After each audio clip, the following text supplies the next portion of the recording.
What is up, guys? Welcome back to another episode of Video Nasties. Today, we are doing Possession from 1981 with Sam Neill and what's her name? Isabel something? Isabel is honey.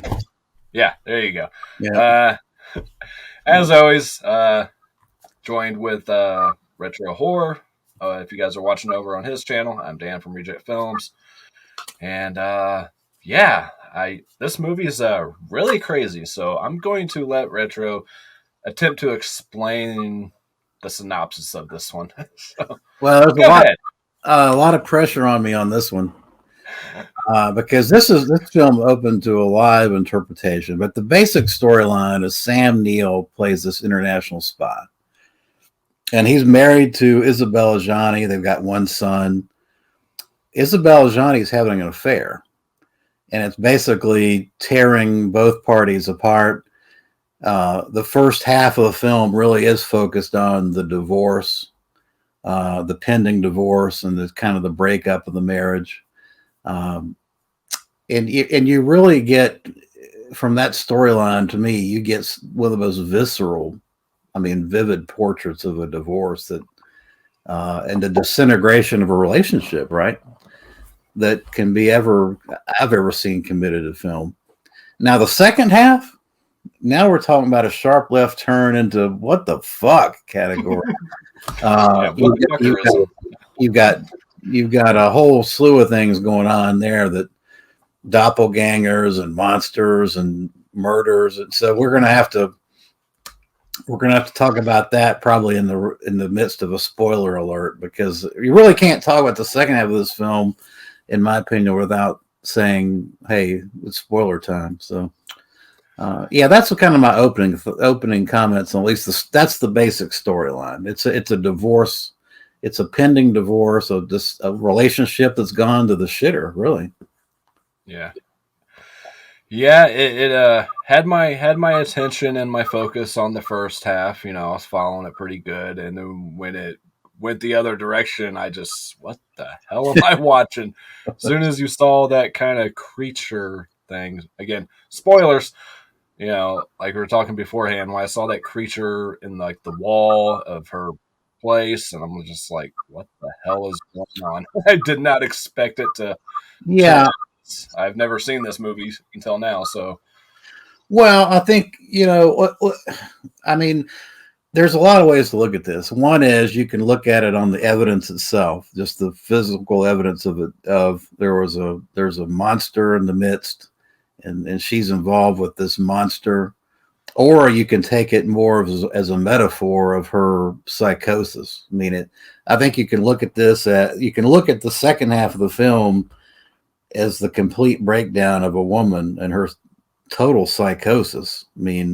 And maybe what we saw on the screen was just not real, in that sense. It was from her imagination, and really from his imagination, because he kind of falls headlong into her world as well. At first, the first half of the film, it's like, all right, I don't want to lose you, but obviously you're in love with someone else. So, he starts to try to piece his life back together without her. And then the second half, he's like knee deep in the shit again, and he's just as psychotic and crazy as she is at the end of the day. Well, he starts to go more into her realm of things, her craziness, as he sees what's, at her place, when he sees that vision, he starts to really lose it. He tries to keep it together the best that he can, and when he sees, that creature and stuff, it does something to him. And again, is it metaphorically or is it real, or I think that's open to interpretation of the viewer. The other way to look at this is that the monster, right, is a physical manifestation of what Isabel Ajani is trying to create in her mind of a perfect lover, because at the end of the day, you've got both parties, right, are having these doppelgangers, and the doppelgangers look like the spouse. Mm-hmm. So what's that all about? Are they are they when Sam Neill was trying to He's move a on teacher. Yeah. and he meets this teacher, the teacher looks the spitting image of Isabella Johnny. Well, it is Isabella Johnny. That he's trying to maybe manifest what he wants in a relationship in that person. That so it could just be, and we could just be seeing something transpiring in the minds of these two, rather than it actually being an actual, a monster. Yeah, he wants more of the actual relationship side of things, and she's not satisfied sexually, and this creature, this octopus creature, satisfies her in that sense. Right, So right, yeah, I didn't really think about it like that until you just said that. Now yeah. it's all kind of making sense. And I don't know that that's who knows. I mean, the only person that really would know is the director, Andrei Zarowski. I mean, I mean, basically, what all that I gathered, the element of this I gathered from him in his interviews was that this film was simply uh, what he experienced going through the breakup of a relationship and divorce. And a lot of this stuff in your mind, there's a lot of demons in your mind. I mean, I'm divorced, so Right. I And mean, I'm you, finishing mine, so yeah. And sure. So there's a lot of mental stress that goes with the mhm, end of a relationship that yeah. you know, I'm not, I wasn't envisioning monsters, but I No, mean, but you're not yourself, and parts of you that you never knew existed do come out at times when you go through something so oh, traumatic. You yeah, know. absolutely. So my opinion is that's not really a monster. It's a metaphor of uh, her portrayal of what she feels inside. First off, she's psychotic anyway. So she's psychotic. She feels a lot of guilt for having cheated on her husband and really kind of left her son in the lurch. And so I think she's portraying a lot of things upon the individual she's having an affair with. That it's a monster. It's a monster in her mind, in my opinion. That's my takeaway from it. Yeah. And you get some sense of demonic possession as well because of her, especially her scene where she is by herself. Was that underground in like the subway or some shit? Yeah, And well, going at it for like a long period of time. That's a hell of a scene for one. And she's always talking about that thing with the nuns and things, the sisters or whatever, well, and yeah, I took the tunnel scene and then her follow up dialogue as something to effect that she actually has had a miscarriage or something in the past. Uh, that's what I took from it because when you see all the oozing yeah, crap but she's oozing, oozing from up here, and I'm like, what? yeah, well, she was, but I mean, it's still coming down the middle. I mean, I Yeah. just that's Well, why. she even says something about miscarrying afterwards. Yeah, Yeah, right. Her commentary after that scene was that it kind of implied, more than implied, that she'd had a miscarriage. but that But that scene definitely leads to the acting chops of this movie, though. I mean, all three main characters. I mean, well, I guess you kind of got four with the teacher as well, but they just did a fantastic job in this movie. I mean, they had to be completely mentally and emotionally exhausted after this film. It's just, Isabel Johnny, it's a tour de force performance from her. I mean, oh yeah, it's right, and she won some award, Cannes Film Festival award for this. Apparently it did take a toll because there was rumors, and the director talked about this, that she had tried to uh, she'd had a complete breakdown after the making of this film and tried to commit suicide. oh wow. That's what he said. I mean, and Sam Neill. I mean, I've always been a fan of Sam Neill, but he really puts on a show in this as well. I mean, one of my favorite movies, In the Mouth of Madness, I thought he did great in, but this was just like, Yeah, wow. he was great in this. Um, you know, I don't know the other guy's name, the one that she's having the affair with. I can't remember his name, but oh, he was good for what he needed to be. I mean, kind of the German hipster that's yeah, I just loved everything in life. Yeah, I just that scene where they're like fighting, and then he's like trying to like hug him, and at the same Yeah, time, he's like, it was a little cringy, wasn't it? it was. He's like, you could tell he likes men and women in that scene. I mean, definitely, which Yeah, whatever. I mean, to each their own, but it was yeah. just Well, I watched this. I learned a new term watching. I watch. Well, the girlfriend watches Bravo and Discovery Channel, and she watches the Thousand Pound Sisters. I don't know if you've seen that shit, but yeah. but one of the Thousand Pound Sisters is pansexual, and I never knew what that was. Turns out you love pansexual just apparently loves everything. Right. If it's got a heartbeat, you like it. I mean, I love everybody, man. I'm not going to do certain things with everybody, but like I said, to each their own. I'll judge nobody, but Yeah, well, he was good, like I said, for what he needed to be in that role. Yeah.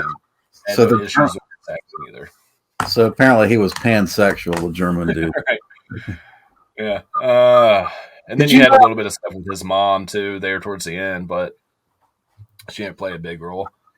No, she didn't. Did you know that? I didn't know this till researched a little bit. Johnny, of course, was in Nosferatu the Vampire, the Kinski Herzog film, which is one of the few remakes that I think is as good or better than the original. I mean, the original 1922 with F.W. Murnau is a classic film, one of the greatest German films. But Herzog's 1979 remake is just phenomenal. It's a 10 out of 10 too. But she was also in Polanski's The Tenant, and I'm trying to remember because I just watched that where I saw her in The Tenant, but she's in that apparently. I didn't know that. I've not seen that one either. I know it's got like a Scream Factory or Scream Factory. Oh yeah, The Tenant, man. It's part of the I guess the Apartment trilogy that Polanski did. He did the Rosemary's Baby, right? The Tenant and Repulsion. Did you see? So I've seen this like 4 times now, and it was only this last time that I watched it that I just saw something. It's like, what the fuck did I just see? And you remember when the private investigator is following Isabella Gianni through the streets of Berlin? By the way, this was shot. And he sees her come out. Huh? Talking about when he sees her come out of the apartment or whatever, and then he's chasing her down the street. West Berlin, by the way, is where this was shot, which is beautiful scene. Beautiful. I mean, it's perfect. Drab, cold looking city, and it's perfect for this type of film. But so he's following her down the street, and she's going up into the apartment, right? And he kicks something. Did you see him kick something? Do you remember that scene? I remember the scene. I'm trying to. Just before he goes up the stairs, following her upstairs, he kicks something. Well, what he kicked was a decapitated head. I mean, I had to like stop it and I have to go back to that. Yeah, I had to stop it in slow motion and rewind. It's like, what the? It's a freaking head. He drop kicked, soccer ball kicked the damn decapitated head. I must have missed that part. Crazy, man. Crazy stuff. Yeah, this movie was a flop when it came out. And I remember the release in the U.S. Unfortunately, I was... Well, 1981. I mean, you got all your slashers and all that. Yeah, I mean, in the 80s, in the 70s and 80s, I was aware of 3 things: Universal Horror, Hammer, and slashers. I didn't even know who Lucio Fulci was or any of these type of films. So I completely ignored the fact that this came out in theaters. So I wish I hadn't. But anyway, it was made for like $2 million and it only made $1 million. I mean, it was a complete flop. And a lot of got a huge following now. A lot of people absolutely love this movie. I posted on Facebook group that I was watching it and got so many comments saying, top 5 or favorite film of all time. And, people just love this movie now. Yeah, no, this is a 10 out of 10. This is a masterpiece. I can't find anything wrong with it I mean, this is one you got to watch more than once, though. I mean, I'm going to have to watch this thing a couple more times and watch all the features to try Right. to understand everything. It's just, but like you were saying, I don't think it's a movie that's you're supposed to understand everything. It's supposed to mean something different for different people, like depending on what you're going through in life, maybe, or just a certain way you see it. Sure. I mean, this is going to resonate with people that have gone through relationship crises and divorce. I think this is going to resonate with people that have relatives that, have mental issues or those type of things. I mean, this is just covering a lot of bases. Uh, I, and it really, what I like about the film the most is it doesn't check off all the boxes for you. It does leave it open to interpretation. I like films that treat me like have a halfway Have a decent. brain, right? Yeah, yeah. My IQ is halfway decent. You're not just Scooby doing it and pulling the mask off at the end. Yeah, you're like, Yeah. So this film doesn't spoon feed you. mhm. All the answers. I mean, it just it's so open to interpretation. I love that. It's a great Yeah. film. I mean, most people are the same in the sense that certain times all we want's like a pure fun slasher movie or straightforward movie, and other times we want to be challenged. We want to be entertained beyond normal. We want to be our minds opened up to things that we've never seen or heard on film before, and it just depends on your mind state, your mood that you're in when you're watching a movie. You Yeah, know, yeah. It really does. I mean, and I like I like the straightforward slashers.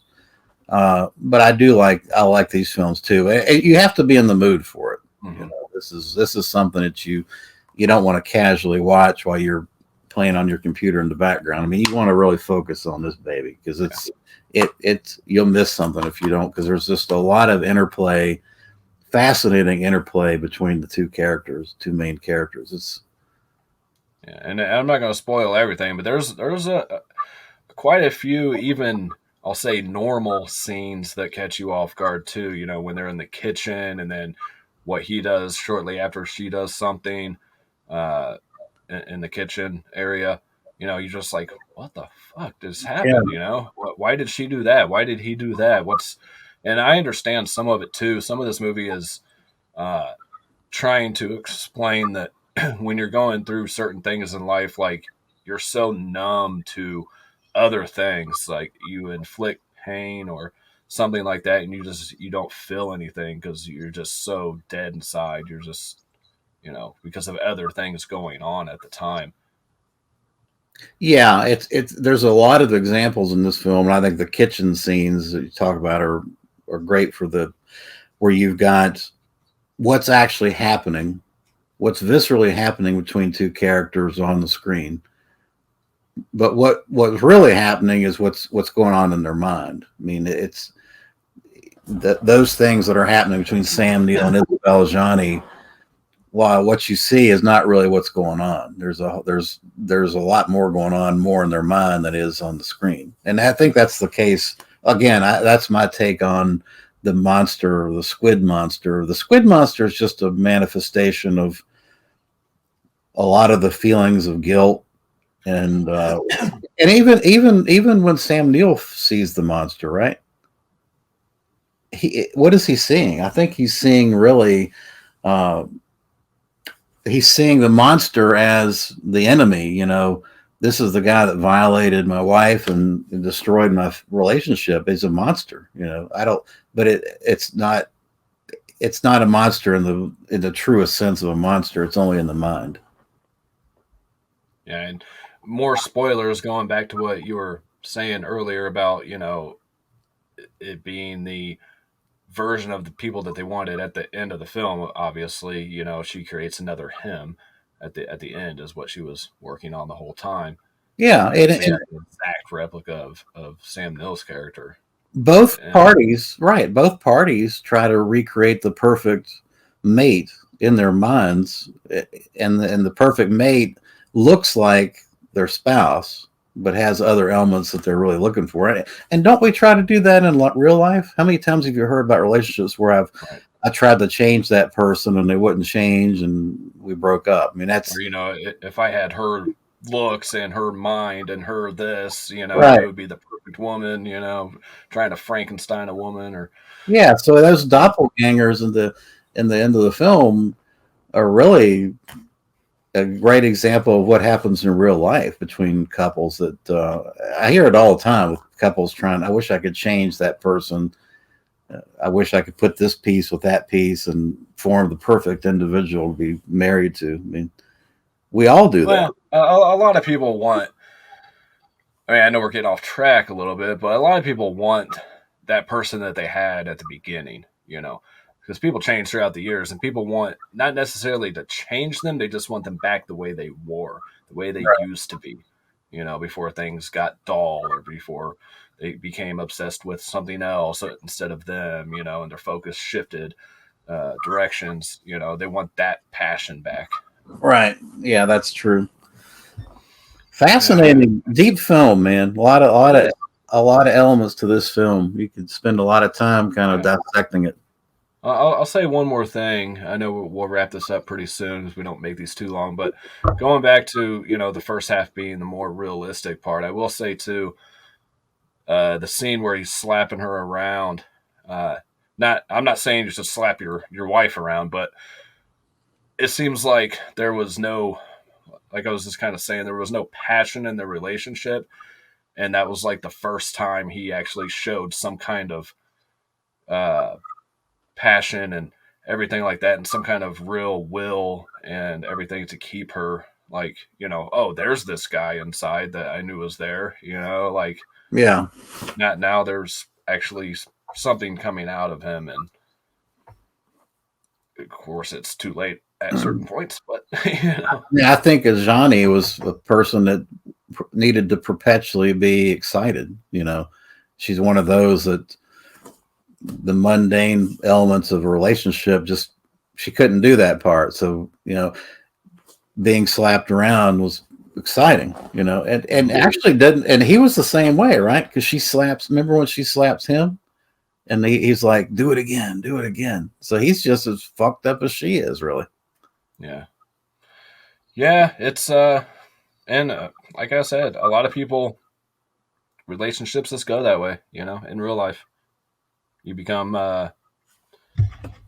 what's the word I'm looking for, just comfortable, and you lose all the passion, and you got to do, like I said, I'm not saying slap your wife around, but you got to do things kind of extreme at times to get that back, you know.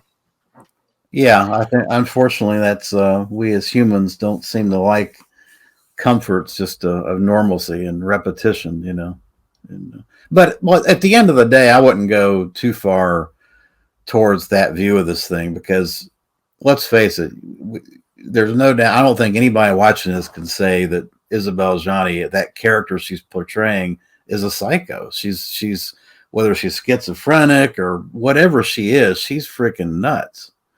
Yeah. And She so was obviously killing people. yeah, so her interpretation of what a normal relationship is skewed by the fact that she's really psychotic. Let's face it. And he while he might not have been psychotic, by the time you get to the end of this, he's just as crazy as she is. Yeah, and I'll wrap it up with this real quick. Do you think? I mean, I had certain elements kind of tell me yes to this, but a lot of that passed down to the kid as well. I mean, something wasn't quite right with the boy either. There's no doubt that environment influences the outcome of people. I mean, whether it's in his and Andy, you got the problem with him from a DNA perspective. That's what I was getting at more. Yeah. Yeah, I mean, look at the two contributors, and then he's going to have to live with them in this. Yeah, so yeah, his future is not not too. Yeah, he's already fucked. He's already over. Yeah, poor kid. Yeah, I liked how Sam Neill was trying to be normal at times though, like when the phone rang and stuff, and he's like, or when he's playing with the kid, and then you see him by himself, and he's like doing that jittery, trying to keep it together shit. yeah. You mentioning the kid made me think of. I read a book a while back that was kind of, it was very volatile when it came out. It's called The Bell Curve, And basically, the summary of the book, which is like 600 pages, is that they did all these studies and they came to the conclusion that people are basically like 45% genetics and 60% environment. Yeah, it might have been flip-flopped. I'm not sure which one it is, but there was this huge uproar when it came out because people were like, no, people that end up in a certain lifestyle or that's because of their environment, outside factors. And the book was saying, well, it's just as much genetics. So I think in this case is a great example of, you got the genetics DNA of these two for this poor kid, and then he's got to live in that environment too. I mean, he's just totally screwed. Yeah, definitely. I think that's about all I got for this movie. I mean, if you guys pick this up, I mean, the big edition is still available on the actual website, and if I remember, I'll try to put a link. So if you guys are interested in this one, you don't have to pay the eBay prices, which is like $180 on eBay. You can get it for $80 off the website. And of course, you can go to Amazon and get like the Digipack edition, or, there's a few different editions. So I just wanted to make people aware of that before, spending double the money. Yeah, and you can also go Second Sight, which is a UK release. This has, if I recall, all of the special features of the release you were looking at, the limited edition. It doesn't have the CD soundtrack, right? And it doesn't have a booklet, but it's got 2 commentaries and all the interviews and making of features and things. So that's, from a special features perspective, it's an HD transfer. The print looks fantastic on this Second Sight. Is that a region free release, or do you have to be? No, it's a region B. So this region B locked. Yeah, and the Mondo Vision is region A, so it just depends on what you guys have for players and everything as well. Yeah, yeah, I say buy this movie definitely. I mean, it's. I don't even know if it is streaming anywhere. I didn't look. I don't remember seeing it on any streaming service, but I looked on Letterboxd and there's nothing. No, okay. no services, pay or free. I mean, it's not available for rental or free on any service that I could find. So, with there being like 100 different streaming services nowadays, I'm not going to check all of them. I mean, back in the day, you had like, Netflix or, Hulu or Prime. That was it. That was all you had. Now every service has their own streaming service. It's just like, right. This any horror fan has to have this though. This is a 10 out of 10. You just go. Any film fan, any true film lover needs to see this movie. I would agree with that too. I'm pissed I waited so long. Well, this is kind of a must own in my opinion. So, right. What's up? Be careful with the cover because every cover has, but it's drawn on. So yeah, I'm just talking about for kids and stuff like that. If you keep it in your house, that's what I say too. If it's art, it's fine, right? As long as I'm not showing a sex scene from the movie. Yeah. Speaking of which, it doesn't really show a whole lot of that going on. Besides when she's with the creature. But she has a beautiful body. I mean, she's beautiful all the way around. So, well, yeah, she's not Life Force beautiful though. No, but she's more like realistic beauty. Like Life Force beautiful is like out of everybody's league. This is more of a realistic, down to earth, right? Beauty, kind of like a dirty pretty too. Like I don't know, because she always had like the same dress on the whole movie, and she was just beat down and raggedy and. Yeah, well, she had a French mother and an Algerian father. So, and how has the kid got blonde hair? By the way, just curious. Sam Neill kind of has. I don't know. I guess that's a stretch. I don't know. I thought about it when I watched the movie, and I completely spaced it until now. I was like, why is this kid got blonde hair? Now, didn't the guy she was sleeping with have kind of lighter hair than Sam Neill? Yeah, the German dude. Yeah. Anyways, again, I mean, we both recommend buying this one for sure.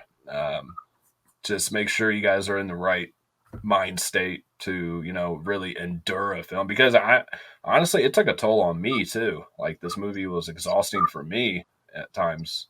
Yeah. Because of performances. I'm like, well, what do you got on tap next week? Oh, so next week we'll do Axe. This is the 7 release with Kidnap Coed. I think this is the only release there is. Yeah. Actually, it's 3 films, but it only runs 67 minutes, so at least it'll be a quick watch.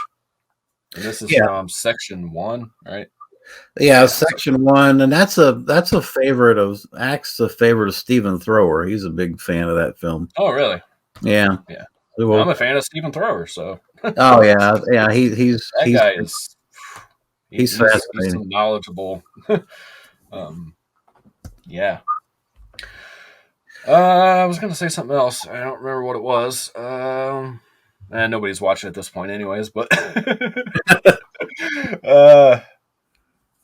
what was this one? I looked it up and I can't remember. I know it was finally released uncut in 1999. I want to say for Possession. Yeah, in the 90s. I couldn't remember exactly when, but the UK But I guy. don't remember what it was for originally. Yeah, well, there's been a lot of cut versions of this film, like a 97-minute version. It's been so I don't know.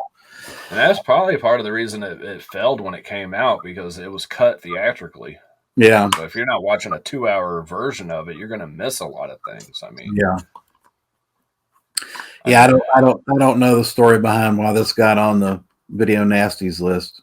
And it's not as gory as a lot of films on here. I mean, it's got a couple scenes that got quite a bit of blood in them, but nothing grotesque besides the creature love scene is a little disturbing, I guess. Right. Did you find that kind of? I'm going out on a limb here. Did you find that kind of Cronenberg-esque at times? Well, that's what I felt. The second half of the film clearly ventures into Cronenberg body horror territory. Absolutely. Right. Yeah, absolutely. Yeah. That was my first instinct when I saw this creature. So I was just seeing if it was just me or not. But no, it's very right, guys. All right. Well, I enjoyed it. Thanks for watching, guys. Yep. Peace, love, happiness, all y'all. We'll catch you all next time. Bye. See ya.